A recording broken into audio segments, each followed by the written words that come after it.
No niin, paljon on tullut videoilla kysymyksiä, että minkälaisella veneellä uistelette.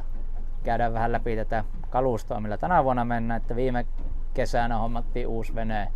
Käytiin Hollannista hakemassa ja nyt ei ole keretty tää kesä uistella ja lähinnä vielä aika lailla menee aika varustellessa ja paikkoja hioissa, että ei ole vielä ihan kaikki löytänyt omaa paikkaansa, mutta pikkuhiljaa tässä. Ja ensinnäkin vene on Seafox 256 Volcaroundi, eli 7,6 metrinen, 2,8 leveä vene. Tupla Suzukit on perässä, 2x115 set, jotka on nytten ekuutettu, eli siinä on noin 135 heppaa per kone tällä hetkellä. Tässä nyt mitä elektroniikkaa ollaan laitettu tähän. 16-tuumainen Lorenzen Live on tässä päänäyttönä. Siihen on yhdistetty sitten tutkaa. VHF löytyy, sen kautta on AIS siellä, niin nähdään sitten noin liikennöivät alukset sieltä. Simradin pilotti omalla paneelilla on siellä.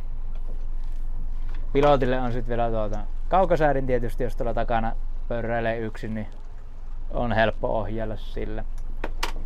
Lisäksi tuossa moottorissa on tuo jarrulevy laitettu, millä saa uisteluvauhtia säädettyä. Täällä on meillä kytkin sillä.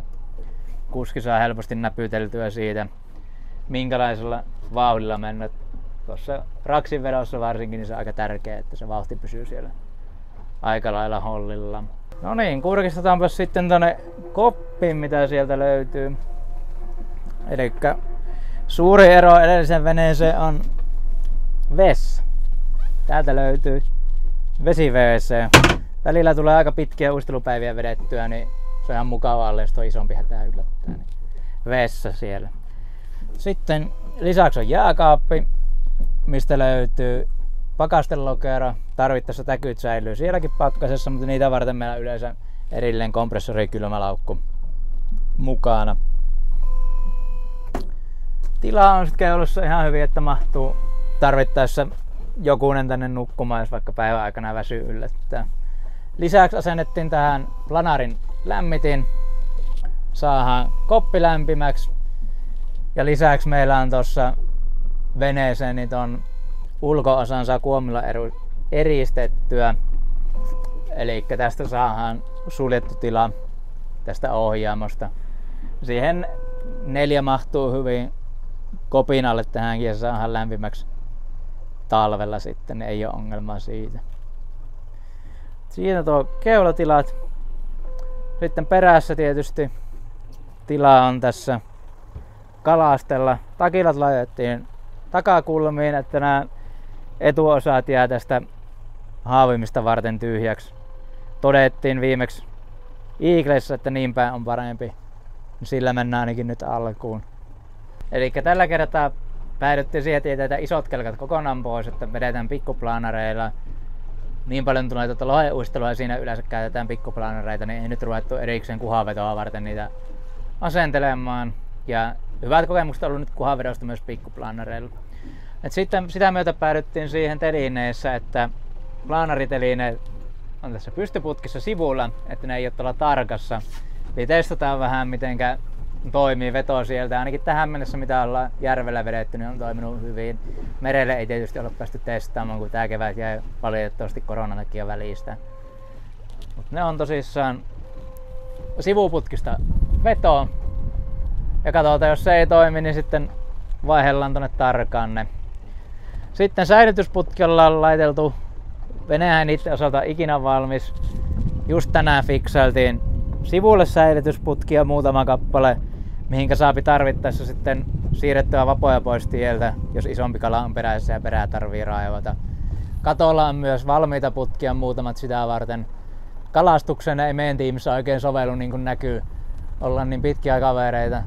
Vapoja ei kovin hyvin saa sieltä alas, mutta säilytyksessä ne menettelee, että kun sieltä ei tarvitse niin vauhdilla ottaa niitä vapoja. Takana sitten on telinettä vähän enemmänkin, eli vakiotelineet molemmilla puolilla tässä sivuilla. Siitä saapi tarvittaessa 3. takilla, jos haluaa laittaa näiden omien putkien lisäksi, tai sitten sen saapi vedettyä tältä puolelta. Muut telineet takana on oikeastaan vaan säilytystä ja ajoa varten. Eli niissä ei tule oikeastaan vapoja pidettyä muuten. Eli 3 kilovat lähtee joko tuosta putkesta tai veneen vakioputkista. Ja ne on todettu hyviksi, mitä ollaan nyt uisteltu. Ja tietysti paikkoja hierotaan koko ajan kokemuksen mukaan.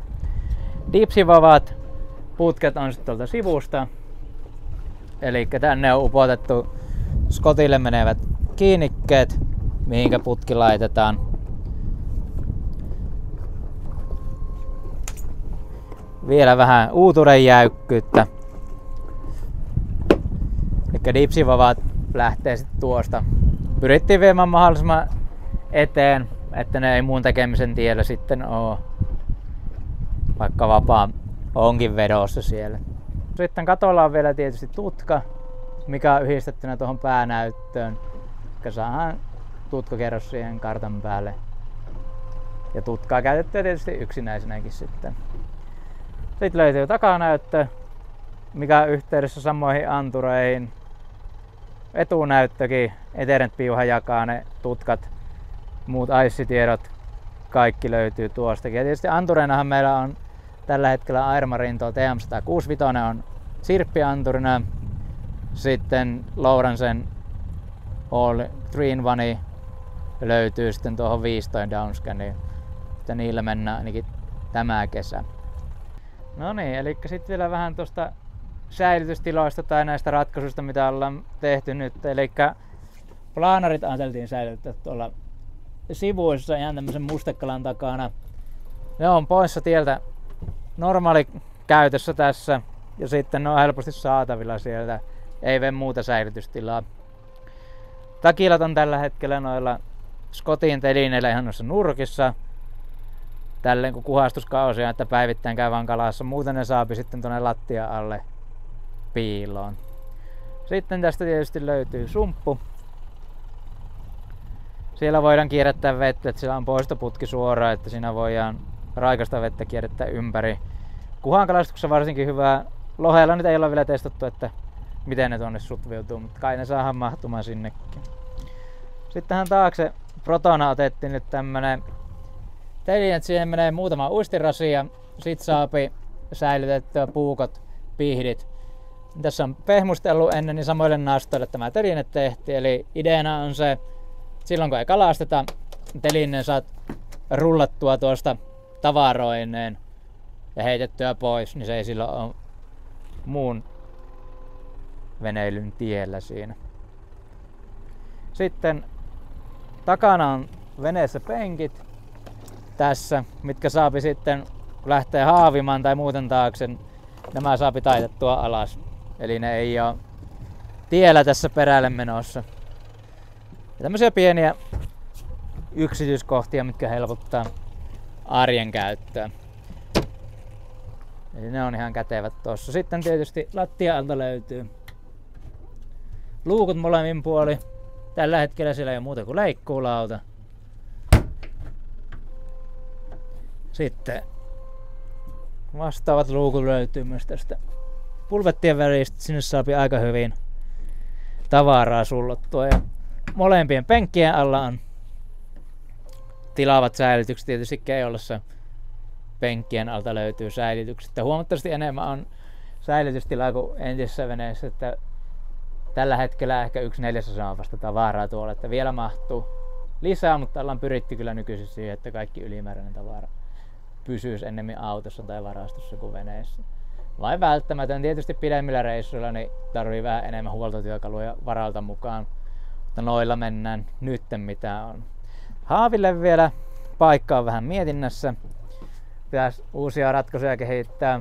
Vahvimpana on se, että tuohon laidan ulkopuolelle tehdään koukut ja haavit kulkeutuu sitten siellä uistelun aikana. Mut sitä suunnitellaan vielä tässä ja laitellaan sitten kuvia, kunhan saadaan valmiiksi tää homma siltä osin.